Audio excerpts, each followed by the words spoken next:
back with the panel. Britt.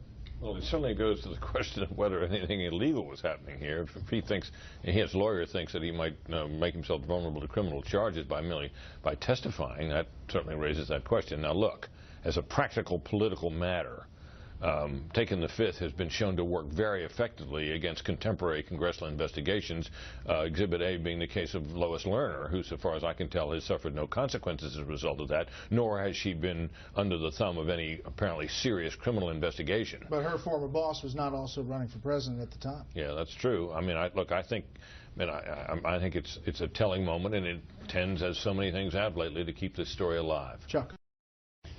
What I'm puzzled by is why the committee doesn't just offer him blanket immunity and compel his testimony. I mean, I'm seriously wondering what's preventing them from doing that, because he's not the mastermind of whatever plot there was. He's not the mastermind of it. He's the guy who installed the thing, and he has a lot of relevant information. That's what they should be interested in. So I'm surprised they're allowing themselves to be thwarted by this, especially given that Hillary Clinton and all her aides claim and Elijah Cummings claim they want him to talk.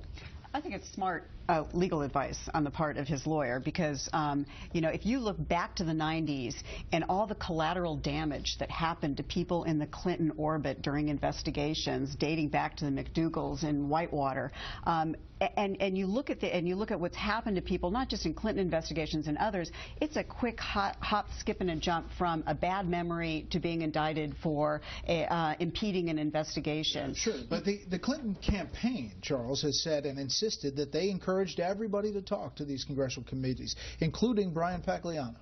That's what they always say, but you don't know where the one eye was winking when they were telling him that. Look, if you go through the logic here, you ask yourself, why would the guy take the Fifth?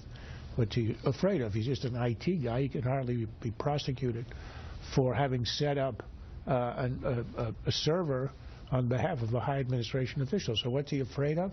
I think it has to be contradictory testimony, perjury. For example, if you ask him, what were you told? What did the secretary say she wanted? Did she give you a reason? What was hidden in here that we don't know? All of these things he'd rather not have to say, because you can be sure there'll be contradictory testimony. I agree with you that he should be given immunity, but I think the reason it's not happening now is they want to have all the ducks lined up so they will know from other testimony what to ask him. I think it's a good thing to wait, and then you give him immunity and you get the story.